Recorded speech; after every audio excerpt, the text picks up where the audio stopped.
E aí, pessoal, como vocês estão? Espero que sejam bem. Meu nome é Yuri Oliveira, eu vou ser educador de vocês da disciplina de redação, assim como a Sara vai ser a monitora de redação. A gente também teria o Vitor, mas infelizmente ele está de saída do projeto, então por enquanto vou ser só eu que vou gravar as aulas. E já explicando isso, as aulas vão ser gravadas porque eu não tenho disponibilidade de estar ao vivo com vocês naquele horário lá que está no cronograma. Então, eu vou gravar as aulas e enviar antecipadamente, o mais breve possível para vocês. E naquele horário lá, vocês vão ter a monitoria de redação, que é onde vocês vão para tirar suas dúvidas, né? Então, a Sara vai estar lá. Ela vai chegar e perguntar: e aí, vocês têm alguma dúvida? Como é que está a situação? Conseguiram fazer a atividade? Conseguiram fazer a redação? Aí vocês vão falar: não consegui, consegui, mas estou com dúvida nisso. Esse tipo de coisa. Voltando para a minha apresentação, como eu disse, meu nome é Yuri, eu sou acadêmico do quinto período de odontologia da UFJF, né, campus Valadares, e sou de Viçosa, né, assim como muita gente aqui que estuda na UFJF é de fora. Então, estou participando do projeto desde 2021, né? Então, no meio do ano passado, mais ou menos em agosto, a gente iniciou o projeto com outra turma, né? Tivemos resultados muito bons, principalmente na parte da redação. Tivemos aí educanda que conseguiu tirar 940, se eu não me engano, na redação, né? Então a gente recebeu mensagem de agradecimento, ficamos muito felizes com o desempenho dela. Teve outras também que aumentaram muito significativamente a nota, né? Saiu ali de 500 pontos para mais de 700 pontos. Então tudo isso deixa a gente muito feliz, muito empolgado para começar esse novo ano e essa nova turma. Então, é, sem mais delongas, eu vou estar iniciando aqui a aula hoje. A aula 1 é a introdução do gênero e da estrutura textual. Vai ser uma aula mais tranquila. é, eu vou deixar essa aula gravada para vocês. Hoje é quarta-feira, provavelmente eu vou postar hoje essa aula no YouTube, acho que fica mais fácil. Lá vocês podem aumentar a velocidade, podem diminuir a velocidade se quiserem, podem pausar, voltar quantas vezes quiser. Então, eu acho que vai ser melhor. Além disso, o modelo de ensino que eu vou estar adotando aqui vai ser mais tranquilo. Eu vou disponibilizar também meu WhatsApp. Vou tentar depois criar um grupo de WhatsApp também da monitoria de redação, então vocês vão poder mandar mensagem, né? Mas eu acho que talvez o WhatsApp pessoal seja melhor, né, pela minha experiência do ano passado, porque o pessoal às vezes fica com vergonha, eu sei que vocês não se conhecem ainda, não conhecem a gente, mas como eu disse, eu sou acadêmico, eu não sou professor, então a gente também é aluno, né? E não precisa ter vergonha na hora de perguntar. Isso aqui, na verdade, é um, é vocês aprendendo com a gente aprendendo com vocês também. Não é só um saber, né? São vários saberes aí. A gente aprende isso na universidade. São várias formas de saberes e um aprendizado mútuo, né? Então, nas minhas experiências, eu acho que é melhor vocês mandarem mensagem no privado, né? Oi, Yuri, eu estou com dúvida nisso, preciso de ajuda naquilo, né? Que aí eu atendo todo mundo na medida do possível. Então vamos lá começar a primeira aula. Introdução do gênero e estrutura textual.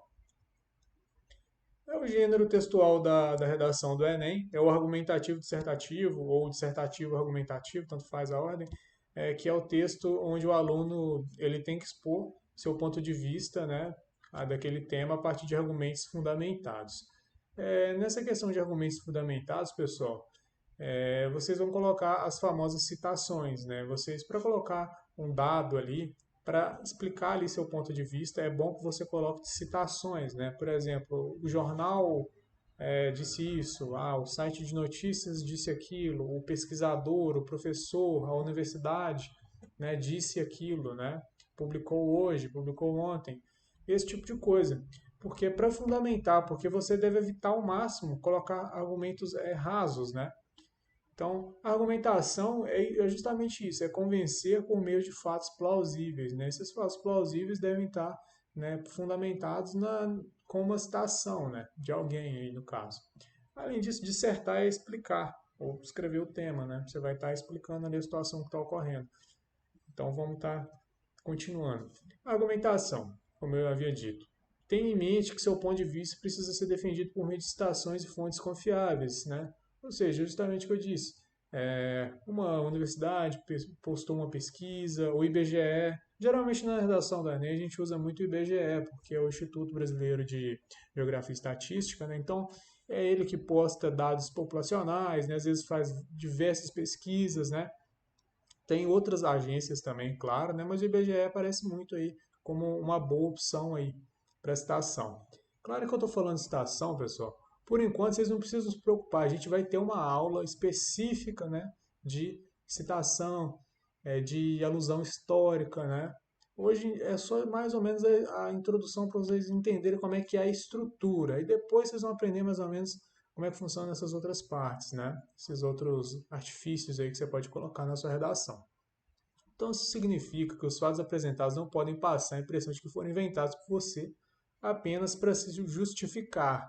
É o famoso, você não pode deixar aquilo parecer que são as vozes da sua cabeça, né? Fazendo uma brincadeira aí, né? Ou seja, tirei da minha cabeça e coloquei na redação. Isso não é válido, você tem que colocar ali uma citação, né? Mas aí, como está descrito ali, não se preocupe, nós vamos aí aprender a fazer essas citações nas próximas aulas. Dissertação. O tema da redação deve ser introduzido e contextualizado, né? Por isso que é um texto dissertativo argumentativo, né? Você vai precisar também contextualizar toda essa situação. Então, o tema da redação da Enem sempre traz uma problemática, né? Muitas vezes a origem dela é de muitos anos atrás, talvez até de séculos atrás, né? Por exemplo, às vezes aparece lá tema relacionado à escravidão, né? Escravidão moderna no Brasil hoje, né?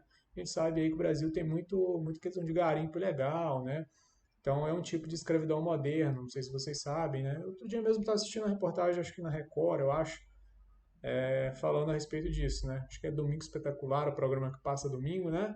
À noite, e lá na Record, e estava falando a respeito dessa questão dos escravos, né? Dos escravizados lá do garimpo ilegal na Amazônia, né? Bem interessante a matéria. Então, nesse sentido, né, vocês têm que estar sempre atualizados, né, em relação aos problemas sociais aí do Brasil, porque isso aí vai te ajudar bastante. Às vezes não quer dizer que o tema da sua redação é escravagismo moderno, mas você saber que o Brasil foi um país escravagista, um país que teve muito preconceito, ainda tem muito preconceito enraizado aí na cultura, é muito importante, porque isso pode te ajudar bastante em muitos temas de redação. Então, isso aí, pessoal, para isso vocês têm que ter, né, a aula de atualidades, mas e prestar bastante atenção também na aula de história, que vai ajudar muito na hora de construir a redação. Vamos lá, estrutura do texto. A estrutura do texto é o que eu escrevi aí, é uma receita de bolo. A estrutura da redação do Enem, ela é básica, entendeu? Ela tem uma estrutura pré-delimitada e que essa estrutura é o que o corretor quer ler, é o que o corretor quer encontrar na hora que ele abrir a sua redação para fazer a correção dela. Então, a estrutura da redação da Enem é muito simples e padronizada. Eu vou estar mostrando para vocês essa estrutura e vocês vão ver que realmente é simples, né? Não precisam se desesperar por agora. A gente tem bastante tempo para trabalhar, né, a disciplina de redação. Então a gente vai começando aos poucos. Eu sei que no início causa essa confusão, mas não se atentem a isso por enquanto, né? Então a folha de redação do Enem, ela tem 30 linhas. E o uso do título, né, pode ser dispensado. Então, não recomendo vocês colocarem título, você vai perder uma linha à toa, né? Então, sem título. Estrutura do texto, novamente, vamos lá. A introdução, o texto basicamente são 4 partes. É a introdução, que vai ter ali de 6 a 7 linhas, desenvolvimento de 7 a 8, o desenvolvimento 1, no caso, né, onde você vai colocar a primeira tese, o desenvolvimento 2, que você vai colocar a segunda tese. Ah, Yuri, o que é tese? Bom, a gente vai ver mais para frente o que é a sua tese, né? E a proposta de intervenção, né, que é a conclusão ali da redação, mais ou menos de 7 a 8 linhas. Lembrando que essa delimitação de linhas, né, ela pode variar de acordo com a sua necessidade, né, e complexidade de cada tema. Às vezes tem um tema que a introdução dele é muito complexa, né? Você vai precisar de mais linhas para você escolher uma alusão histórica maior, né? Novamente, vocês vão ver o que é alusão histórica, vão ver o que é tese, não precisam se preocupar com isso. Agora, no caso, né? Então, isso aqui é o espelho da minha redação, né? A redação que eu fiz em 2018, né, que foi a redação que me trouxe até aqui hoje, né? Ser aluno da UFJF, está aqui no projeto com vocês. Então, foi a redação que a nota dela foi boa, no meu ver, foi 940 pontos, né? Poderia ter sido melhor, talvez 960 pontos, mas vocês vão ver que tem alguns errinhos aí, né? Mas é coisa boba, acontece, né? Na hora ali você fica nervoso, né? Mas é isso aí. Então vamos lá, vou ler aqui com vocês. Da segunda metade do século XX surgiu a internet. Lembrando que o tema, se eu não me engano, acho que eu escrevi aqui, eu introduzi ele dentro da redação, eu acho que é a problemática da manipulação do comportamento do usuário através do controle de dados na internet. Nesse através faltou um acento, né? Então vocês podem ver porque aqui foi 940 e não 960, 980 talvez, né?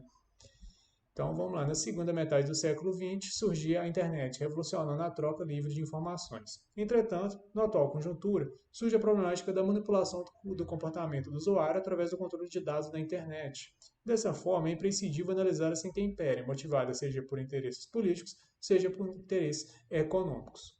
Essa, pessoal, da linha 1 até a linha 6 foi a minha introdução. A gente vai analisá-la agora. Primeiro que vocês notem o primeiro ponto. Eu não sei se vocês enxergam o cursor aqui do mouse, espero que sim. Mas eu coloquei na segunda metade do século XX. Eu sei que a internet foi criada pelos militares mais ou menos em 1980, se eu não me engano, e foi chegar para o público geral mais ou menos em 90. Mas eu não sabia, eu não sei os anos, até hoje, né? Eu não sei os anos corretos que isso aconteceu. Então eu coloco o quê? Na segunda metade do século XX, né? Que é entre 1951 até 2000. Então é um espaço grande de tempo, mas não tem problema, porque eu não sei a data específica. Se eu soubesse a data específica, ótimo, ficaria melhor ainda, né? Além disso, essa parte, né, pessoal, até aqui, ó, na segunda metade do século XX, surgiu a internet, revolucionando a troca de informações. Essa parte foi a minha alusão histórica. Nesse tema, eu consegui fazer uma alusão histórica muito boa, porque ela ficou curta. Eu consegui fazer uma alusão de período histórico, de quando a internet estava sendo criada, né? Que ela revolucionou o meio de comunicação, né? Troca livre, eu coloquei ali, ó, troca livre de informações, né? Então foi muito bom essa introdução, isso chama alusão histórica, né? Você usa ali um termo ali, uma frase ali explicando o passado, né? E você já aproveita e passa por outra área do conhecimento, que a redação do Enem também pede isso, né? E já conclui essa parte, fica muito bom. Aí vamos lá, continuando aqui. Ó. Entretanto, né, na atual conjuntura, agora eu vou contextualizar, né, surge a problemática da manipulação do controle de dados na internet, né, tal. Aí eu introduzo o tema. E aí eu venho para a minha análise. Né? Dessa forma, é imprescindível analisar essa intempérie, motivada seja por interesses políticos, seja por interesses econômicos. Ou seja, coloquei aqui as minhas duas teses, né? A tese é o que você acha que causa o problema. O que causa esse problema de manipulação dos dados na internet? É o que? Quem que tem interesse? Por que o pessoal está manipulando esses dados, né? Aí no meu caso, né, vocês podem ver que eu acho que é porque tem interesse político e tem interesse econômico. A partir daí eu vou começar a fazer a minha análise, né? Argumentar por que eu acho isso. Então a gente vai aqui a partir da linha 7, vai entrar no desenvolvimento. Então, a princípio, vale ressaltar que o controle de dados na internet relaciona-se diretamente com interesses políticos. Conforme matéria publicada pelo site de notícias UOL em 2018, matéria está escrita errado, né? Então a gente tem alguns erros ali. Então, por isso que novamente, voltando, por isso que eu não tirei mais nota, né? Mas isso aí a gente vai ver depois. Vamos lá. Conforme matéria publicada pelo site de notícias UOL, milhares de usuários do Facebook relataram o desaparecimento de diversas páginas apoiadoras de determinada orientação política. Esse fato, segundo o analista político Reinaldo Azevedo, beneficiou as outras vertentes políticas, ocultando as ideias e propostas daquela que fora censurada. Se for aí também está escrito errado, né? Está escrito fora, né? Mas alguns erros aí, né, que tiram alguns pontos, né? Mas isso aí a gente vai ver depois ao longo aí do ano aí, né? Porque infelizmente tem algumas coisas, né, que não dá para corrigir em um ano ali, de redação, né? Por exemplo, se você escreve muito mal, não sabe a acentuação, que era o meu caso, né? Mesmo após um ano, fiz um ano de cursinho, estudei a vida toda na escola pública, fiz um ano de cursinho, e mesmo assim, no dia da redação, eu cometi esses erros aí que vocês estão vendo, né? Mas acontece, né? O importante mesmo é você ter a estrutura e saber escrever, né, o texto dentro dessa estrutura, né, que é isso que vai te dar uma nota ali em torno de 900 pontos. Então, vamos partir para a análise aqui. Então aqui eu faço aqui a introdução aqui da minha tese, né, a princípio, vale ressaltar que o controle de dados na internet é por interesses políticos. Aí eu venho aqui com a minha citação, né, para fortalecer, né, para sustentar esse meu argumento, que é por interesse político. Aí eu coloco ali que 2018, né, foi o ano que eu fiz a redação, o que aconteceu?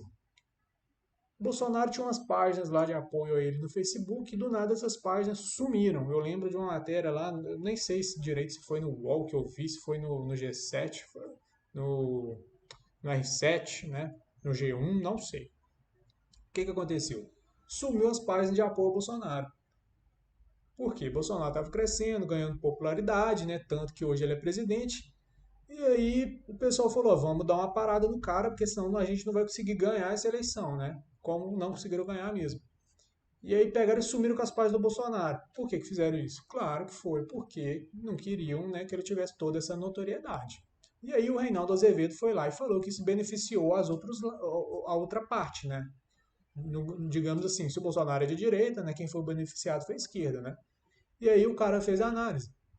Eu não quis colocar Bolsonaro, não quis colocar o nome na esquerda e direita, porque 2018 foi um ano muito polarizado, né? Então, para me proteger, para me resguardar, não sei quem é o corretor, não sei se ele é imparcial, né?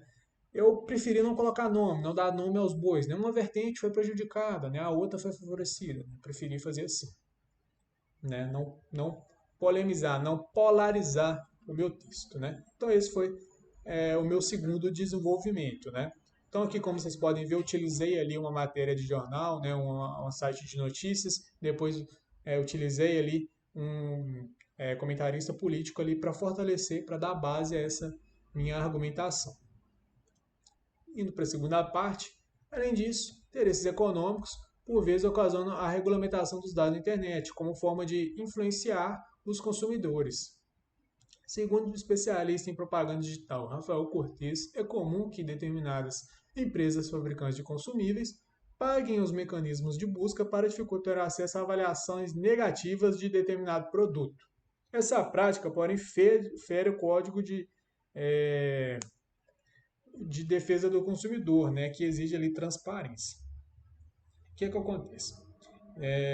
Minha outra ideia, né? Por que o pessoal está controlando esses dados na internet? Ah, tem uma empresa, não sei, um grande varejista, um Magazine Luiza, um Casas Bahia, está vendendo um produto X, esse produto X não é bom, e tem um produto Y que é melhor. Só que o produto X, eles já têm um estoque muito grande e querem vender aquilo a todo custo, né? Para não ficar no prejuízo. Só que o pessoal está falando muito mal desse produto na internet, o pessoal não está comprando, né? Por conta disso, né? Dessas avaliações negativas. Eles pegam, vão lá e pagam para o mecanismo do Google, do YouTube, do Facebook, para dar uma segurada, né? Para esconder um pouco essas avaliações negativas e isso ajudar eles, né? Isso, né, foi o que eu pensei e aí eu disse aí que o pessoal pegava e sumia com as avaliações negativas. Então coloquei ali, ó, segundo especialista em propaganda digital, Rafael Cortes, né, para dar base, né, ao meu argumento, né, senão fica assim, a voz da minha cabeça. A minha cabeça diz que é isso, né, não pode ser assim. Para finalizar, pessoal, a gente vai vir para a análise aqui da proposta de intervenção. Então, para a proposta de intervenção, você vai colocar para quê? Né? Para o governo, né, fazer alguma coisa em relação a isso. O governo te deu o problema, o governo quer ouvir qual que é a sua opinião, o que o governo tem que fazer sobre isso, né? O governo quer te escutar. Então, você vai ter que colocar ali. Eu coloquei, portanto, a fim de coibir a manipulação na internet, cabe ao governo federal, por meio de aprovação de lei no Congresso Nacional, no Congresso, no caso, de tipificar a liberdade digital de informação como essencial, a fim de coibir a censura e manipulação política. Ademais, cabe ao Ministério da Justiça investigar e, se necessário, punir, conforme o Código de Defesa do Consumidor, empresas que manipulem através do marketing digital seus consumidores, a fim de preservar a liberdade de escolha dos brasileiros, né? vamos para a análise aqui. Vocês notam aqui que, portanto, né, a fim de coibir, né, a fim de acabar com essa problemática, eu coloquei que o governo federal deve criar uma lei por meio do Congresso, né? Quem cria leis é o Congresso Nacional, os deputados, né? Às vezes vai para o Senado, depois volta, né? Então, quem cria leis é o Legislativo, né? Por que isso? Porque às vezes você não pode colocar o Ministério da Justiça, né? Às vezes você pode, não, se confundir. Então, não deve se confundir quem faz as coisas, né? Por exemplo, o presidente da República deve. Não, o presidente da República é do Executivo. Ele não é do Legislativo, ele não cria leis. Ele, no máximo, ele faz é sancionar as leis, né? Então, depois aí a gente pode estar criando também uma tabelinha, né? Quem faz tal coisa? Relacionado à educação? Ministério da Educação. Relacionado à cultura? Yuri, então é o Ministério da Cultura? Não. O Ministério da Cultura no governo do Bolsonaro não existe. Existe a Secretaria de Cultura, né? Então, esse tipo de coisa pode causar confusão, né? Então, acho que depois a gente pode criar também uma tabela. Vamos criar uma lei, Congresso. Beleza. Vamos julgar ali uma parte da Constituição. STF. Né? Vamos. Igual aqui eu coloquei aqui Ministério da Justiça, né? Mas talvez seria mais indicado eu colocar talvez não sei, o Ministério Público, não sei, né? Porque às vezes também esse tipo de investigação, geralmente o Ministério Público também está envolvido, né? Mas isso aí depois a gente vai criar um material sobre isso mais específico, né? Assim como material sobre conectivos, né? Por exemplo, além disso, o portanto, né? A fim daquilo, esse tipo de palavra que ajuda muito na hora de construir o texto. Vamos terminar a análise aqui. Aqui embaixo coloquei o Ministério da Justiça, como vocês puderam ver, né? E a fim ali de criar uma lei, né? Porque o que eu disse? O pessoal faz isso porque interesse político, interesse econômico. Mas aí se tiver uma lei, na minha opinião, né? O que eu digo? Na minha opinião, não vai ter tanta essa questão de manipulação, né? Então por isso que eu estou solicitando uma lei. Dando seguimento. Por hoje, pessoal, eu vou estar pedindo para vocês aí para fazer um textinho aí que a gente vai trabalhar hoje em introdução. Depois a gente trabalha desenvolvimento e depois trabalha a, a conclusão, né, que seria a proposta de intervenção.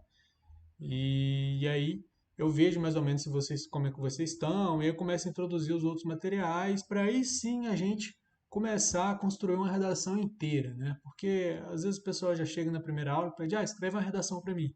A pessoa não tem muita noção da estrutura ainda, não sabe como é que vai ser feito isso, então fica difícil, né? Então eu coloquei um exemplinho aqui, aí vocês podem tirar algumas ideias, copiar alguma coisinha ali, né? Tentando mudar algumas palavras para vocês começarem a aprender como é que se faz esse tipo de texto e depois me mandar, né? Ou, na verdade, acho que é melhor vocês irem na quinta-feira, no horário lá específico lá, vou falar com a Sara e aí ela vai corrigir isso aí com vocês.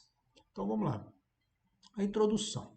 Introdução é o espaço onde o candidato deve inserir o tema e contextualizá-lo com a atualidade, né? É aquilo que vocês viram, né? Você introduz o tema, geralmente eu gosto muito de usar uma alusão histórica, né? Que você falar de um passado daquele tema, né? Por exemplo, o tema é escravidão. Aí você pode colocar lá os portugueses, né? Durante todo o século 17, 18, né? Eles parte também do século XIX. 19, acho que o Brasil já estava quase independente, né? Ali em 1800, né? Já estava independente já, basicamente. Mas ali, até todo o século 16, 17, né?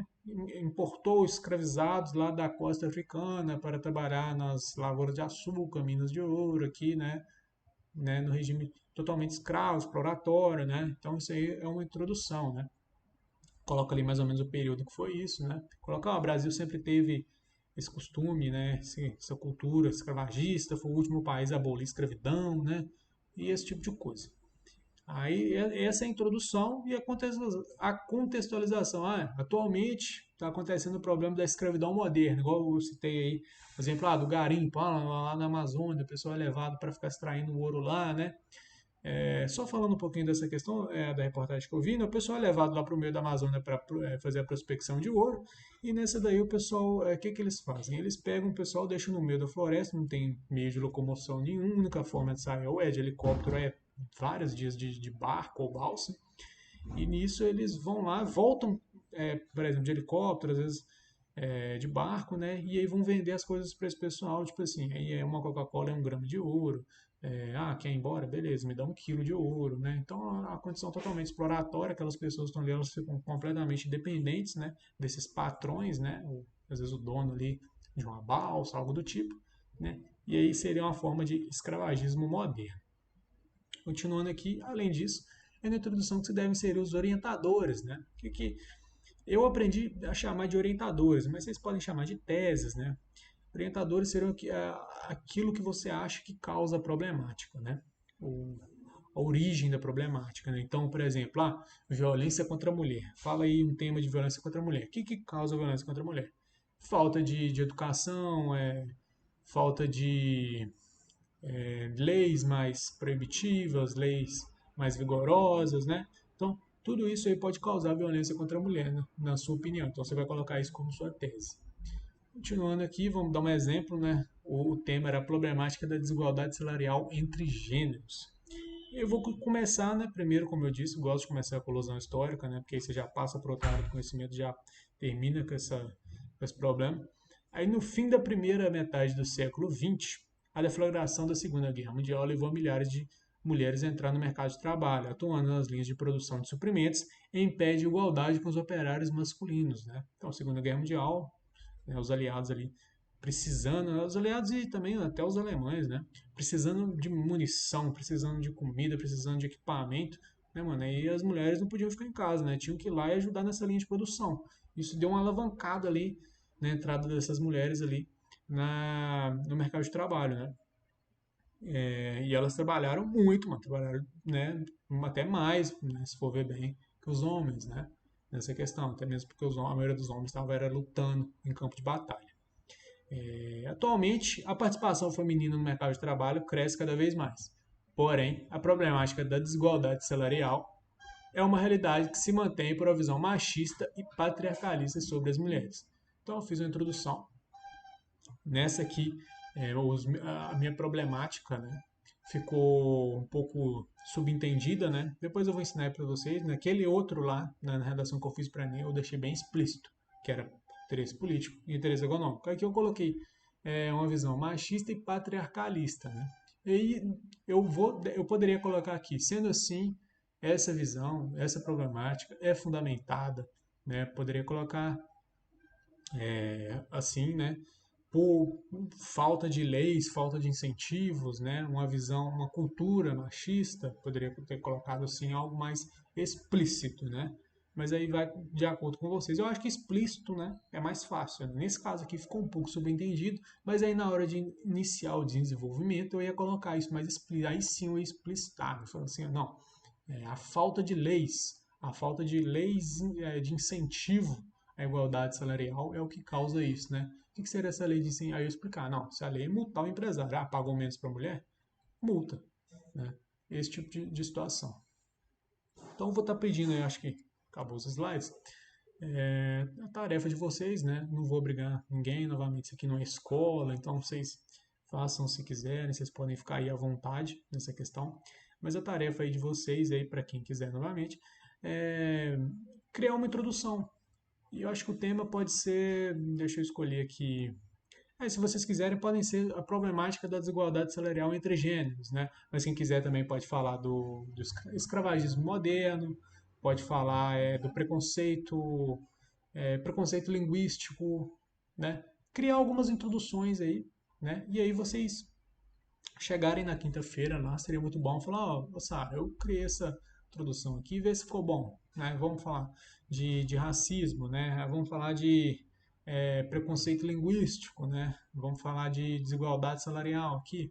Criei isso aqui, dei outra alusão, sufrágio, partido feminismo, as mulheres entrando no mercado de trabalho e tal, né? E ver se tá legal. Porque vocês vão treinando, né? E aí vão melhorando cada vez mais. Eu prometo que na próxima vez, na próxima aula, a gente vai estar trazendo aí aquelas questões que eu te falei dos conectivos, né? Por exemplo, conectivos de adição. Além disso, ademais, outro sim. Conectivo de negação. Entretanto, porém, todavia. de continuidade nesse sentido, sendo assim, né? Portanto, né? De conclusão também, o portanto entra, portanto, por fim, né? Então, trazer essas questões, trazer também questões dos órgãos governamentais que devem ser envolvidos na proposta de intervenção, que ajuda muito. E, no mais, é isso. Agradecer aí para quem assistiu essa aula. Esqueci de deixar meu WhatsApp aí, mas da monitoria a Sara vai estar lá. Vocês falem com ela. Na próxima aula eu trago aqui certinho, deixo aqui meu contato, meu e-mail. Né? Alguns educandos no ano passado gostavam bastante de enviar a redação para o meu e-mail. Né? Então, é isso. Agradecer novamente vocês. Espero que vocês tenham um excelente ano de estudo aí, que no final do ano a gente possa aí, contar vitórias aí dos nossos educandos aí na aprovação da Enem. Um abraço e bons estudos.